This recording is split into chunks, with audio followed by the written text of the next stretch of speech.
We're back to put Lauren Sefton to work.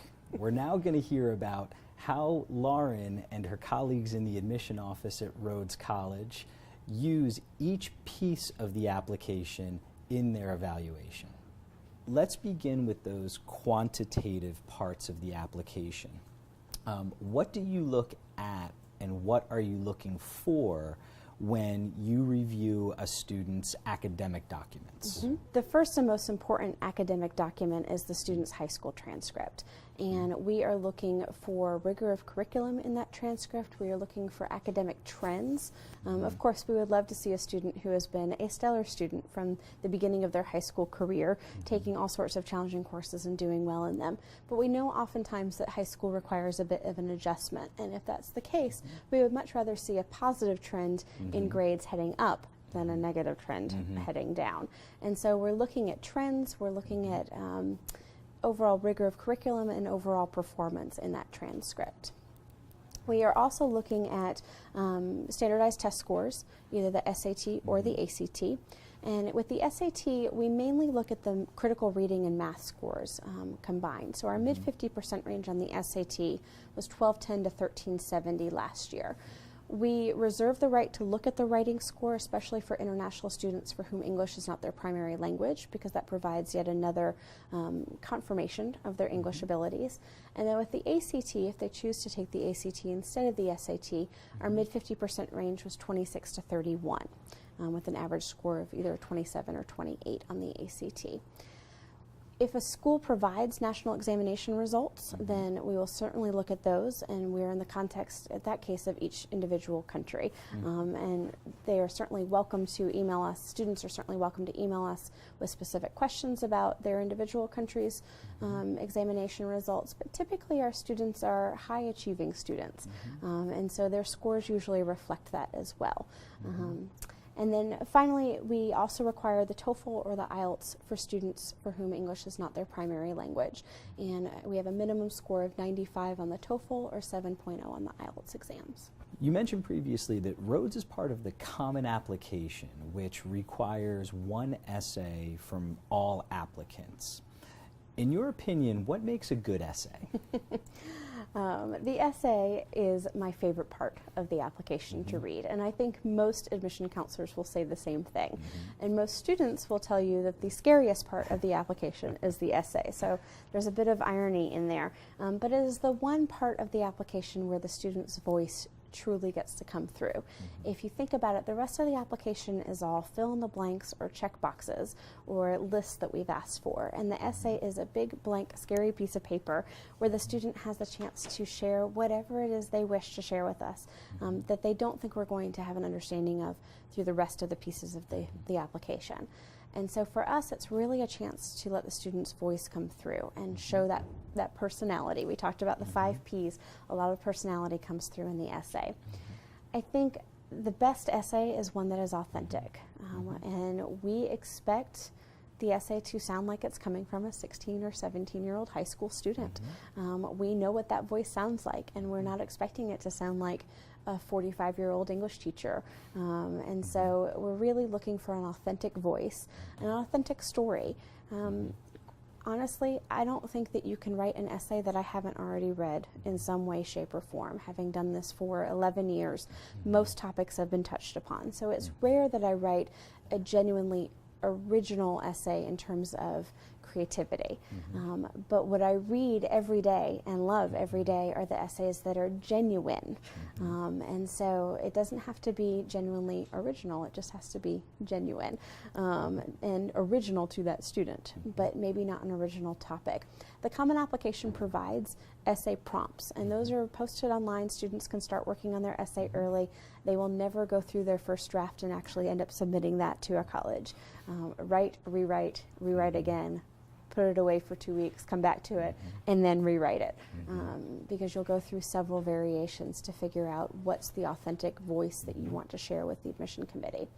And I always say to figure out what that authentic story and that authentic voice is is your essay should be so authentically you that if I were to take it and it didn't have your name on the top of the paper and I shuffled it in with 100 other anonymous essays and scattered them all across the floor, your best friend should be able to pick out your essay because nobody else but you could have possibly written that story in that manner with that voice. So if your best friend can anonymously pick your essay out of 100 other essays, you know you've done your job.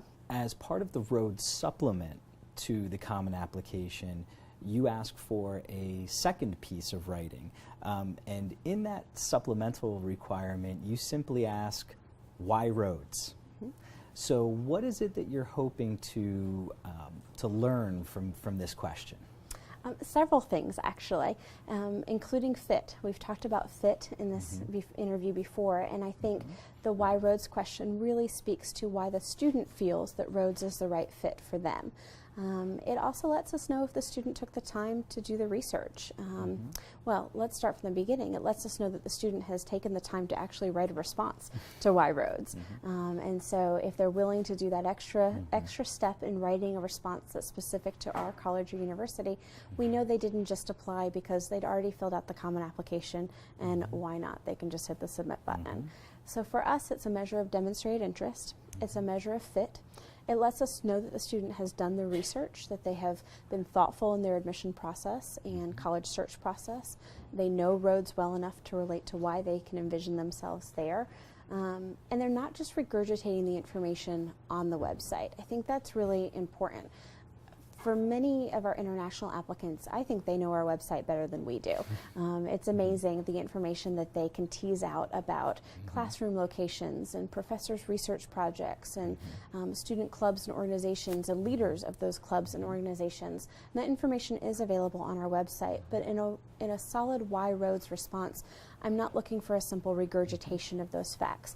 I'm looking for processing of those facts and an understanding from the student about how that might shape and relate their experiences at Rhodes over the next 4 years. Just to step away from Rhodes for one quick moment, many universities will ask similar why blank, why our university type of questions. Do you have advice to share with our students about answering those questions? I do, and it goes back to the original college search. And I think students really have to understand that the college search is a process of self-reflection, and they need to be able to answer 2 questions first before they can be thoughtful in their own college search process. And then they can apply those answers to why school X. And the first question is, why do you want to go to college? If you can't answer that question genuinely from the heart, then you probably shouldn't be applying to school X to begin with. The second question is, what do you hope to experience or to gain over the next 4 years? If a student can answer those questions without a specific college in mind first, so in the very beginning of their college search process, that's going to help them make much more thoughtful decisions in the application process about why they can explain certain institutions appeal to them, and they'll be able to relate to those colleges or universities on a much more personal level. Again, we're moving away from the regurgitation of facts, and they can say, well, I want to go to a small liberal arts and sciences college. Excellent. Why? And then relate that to that particular university or college that they're applying to. You're right, that is good advice. I'm glad that we get that one. Perfect. So bringing it back to Rhodes, at Rhodes, how important are these essays in the evaluation process? I once heard a colleague of mine say that a solid essay can heal the sick, but it cannot raise the dead. And that expression is absolutely true. A solid essay can help bolster and support the academic foundation that already exists, the participation that we see within an application. But if the academics aren't there, then it can be the best essay I've ever read in my entire career. And I still don't think Rhodes is going to be the right fit because a student will not be successful over 4 years. So it's a very important piece, but it's not going to fix something that is already broken, if that's the case. I think for international students for whom English is not their primary language, the essay plays an even more important role because it allows us to have another outlet to understand their writing abilities, their comprehension abilities, their reading abilities. Are they answering the question that we asked? And so the essay, I think, for our international students plays an even more important role than our domestic students. But for everybody, it's important, but it's not the be-all and end-all of the admission process. So all those hours of sleep that students are losing over trying to write the perfect essay, take a breath, take a step back. You want to be careful, you want to be thoughtful, you want to proofread, you want to give yourself plenty of time, but there are a lot of other factors in your application process that are just as important, if not more so. When we were discussing the requirements, you mentioned that Rhodes requires one academic letter of recommendation. In your opinion, what makes a good letter of recommendation, and how does a letter of recommendation factor into the admission decision? A teacher recommendation gives us insight into the student, not just the personality of the human being as an applicant, but to the student specifically. And so I always encourage students to ask teachers to write letters of recommendation from someone who knows you well, and somebody who can speak to your academic strengths, but also your academic weaknesses, and talk about how you're addressing those weaknesses. Your teacher recommendation should talk about how you've grown as a student. If you've had this teacher perhaps earlier in your high school career and now you're revisiting them your third or fourth year, that gives us a chance to see some growth over the course of 4 years.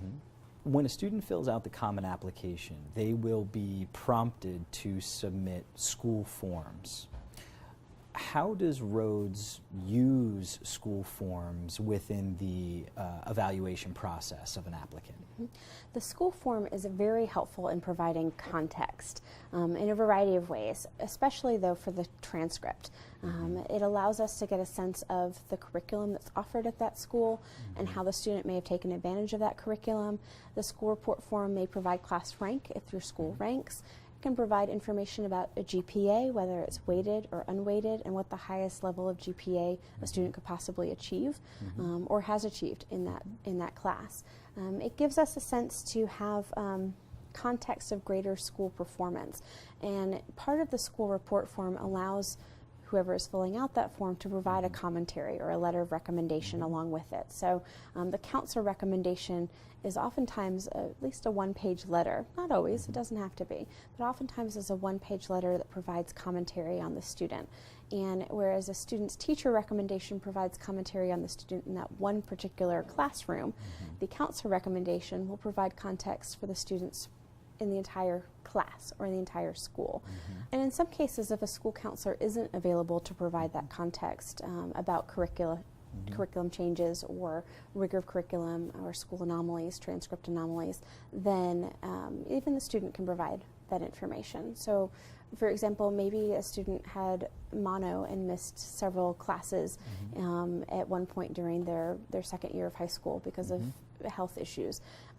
Their grades were probably affected, and we wouldn't know about that unless it's shared with us, either by the counselor or by the student at the least. You touched on something very, very important, and it's a big concern with a lot of students, international students that I've worked with, is that they don't have someone who is identified as a quote-unquote school counselor. So what advice can you give to students who don't have someone with the title of counselor, or even maybe someone who's not fluent in English to fill out one of those school forms? The school report form is very important in our admission decisions, and so it's important that we have that information available. But we recognize that a lot of schools don't have school counselors, and so in that case you may look to a head of school or a head of class. Sometimes there is a teacher who is a head of class or a homeroom teacher that can provide that overall context. At the very least, you're probably taking English as a foreign language at your school, and so being able to ask your English teacher to either help respond to those questions and provide translation services for a head of school, or filling out that form directly. I've found at Rhodes, because it is such a personalized process, we want students to reach out to us and ask questions like that. And if they can provide an understanding of why the school report form is important and provide context of who might be able to fill out a form that has that kind of information, then we'll willingly entertain other options if we know what those options are. I think it's better to ask and get advice than just assume that if you don't have a school counselor, you shouldn't submit that form. For us, that would be an incomplete application. And so we'd much rather talk through some of the possibilities with the student and discuss whether it's an English teacher or a homeroom teacher or a head of school that might, or principal that might be able to fill out that form for us instead. On your website, Rhodes strongly recommends that students who are not native English speakers conduct an interview through a service called Initial View. Can you tell us a little bit about the Initial View process and how that interview will be used in making the admission decision? Sure. Initial View was started in Beijing, and it's a company that provides unscripted, usually in-person recorded interviews. It's a third-party resource, so providing unbiased interviews. And something that I love about them are they are genuine conversations. They're discussions that are very similar to what you would have as a student on our campus in a classroom with a friend, with a professor, with a staff person, and they're recorded. And so we're able to share those Initial View interviews with other members of our admission committee, with faculty members, or with our International Education Office if we want an extra opinion on English capabilities. Those Initial View interviews provide two pieces of really valuable information. The first is English capability and competency. And the second is interpersonal skills. And it's been really fun to watch those interviews and share them with others. Unlike a Skype interview that might just be between me and the applicant, I can then, if we have some concerns on paper about a student's English competency, in a Skype interview, all you have is my opinion on something, but I can go to our dean or to the admission committee or to our English faculty members and say, listen to this, watch this interview, and you're going to see this student who is amazing, who comes alive in conversation, who is able to delve really deeply into questions and subject matter and can express himself or herself in ways that we're looking for in our classroom experience. So it allows us to share those interview results with others on our campus. Again, just to briefly step away from Rhodes for a moment, I want to talk about those words, strongly recommend. Strongly recommend is a phrase that students see on a lot of university websites. From an admission counselor perspective, what does strongly recommend mean? I think it really means required. Strongly recommend means we feel that this is an important piece of our admission puzzle that we're trying to put together. And if a student doesn't complete that piece, that might tell us something. It might tell us that they're not genuinely interested or they're not willing to take that extra step. And that could impact an admission decision. For us, strongly recommends, for example, with our Initial View interviews, there is a small cost attached to it for our students. And so if a student can't afford to do an Initial View interview, we're not going to require it of students. So that's why it's not a requirement for admission. But if a student has demonstrated to us that they have the ability to afford it and they still don't do an Initial View interview, we're going to ask ourselves, what does that mean? And we may read into it more than the student thinks that we will. So generally, I would treat strongly recommends as a requirement unless you can provide a good excuse otherwise.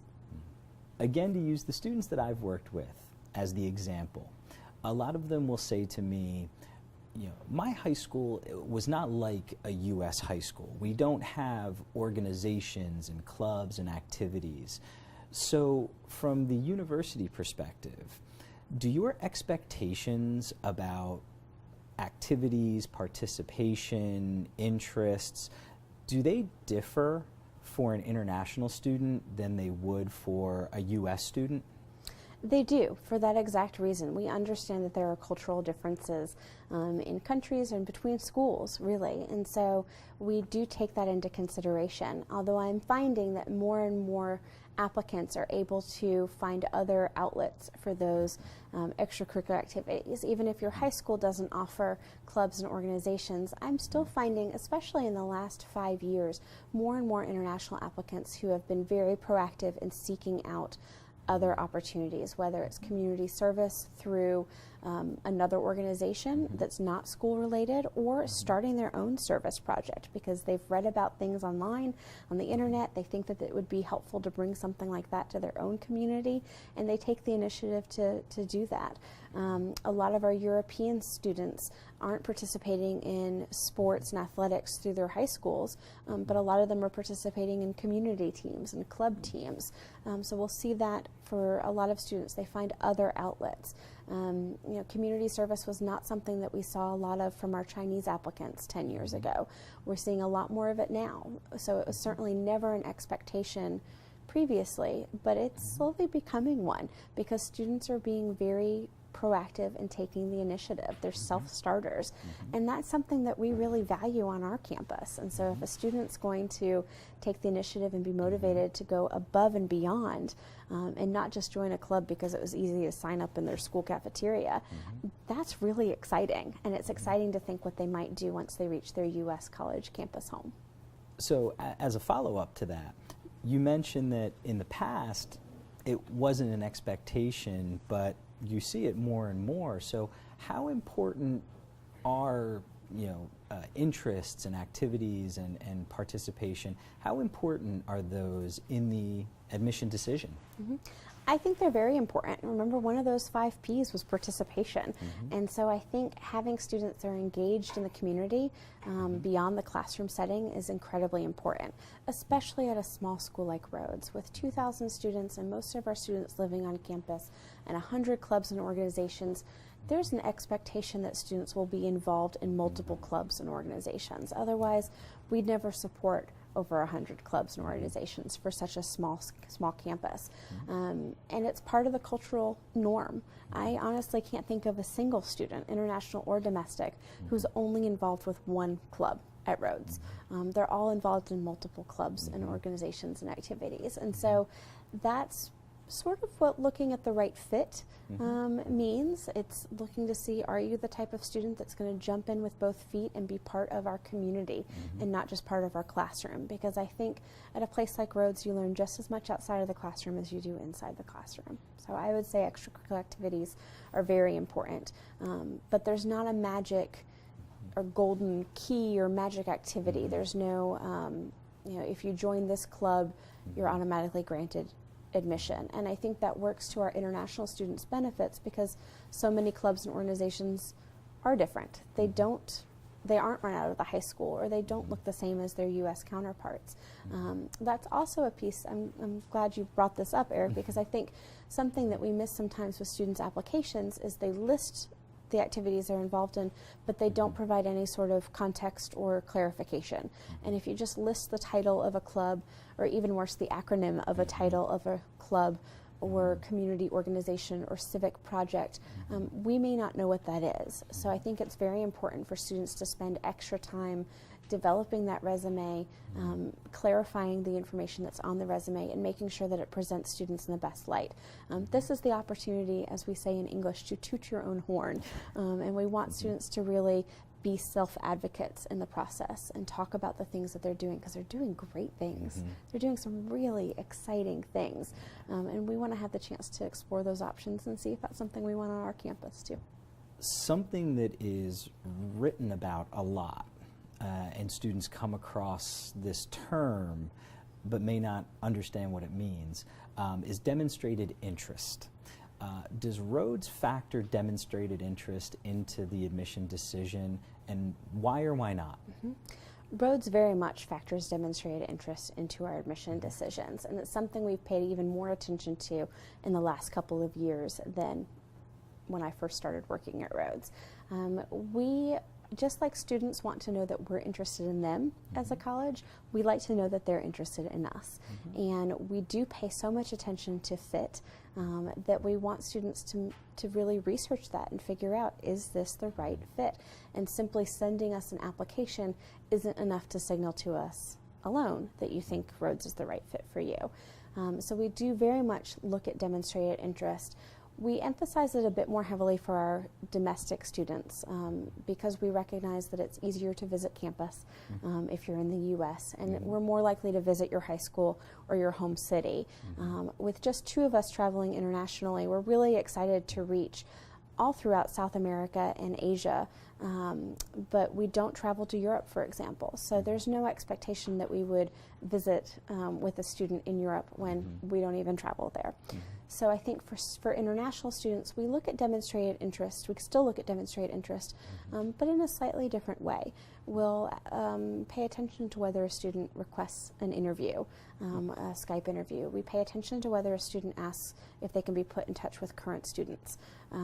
We read a lot into the Why Rhodes supplemental essay to get a feeling for has the student done their homework and that they're not just applying to Rhodes on a whim.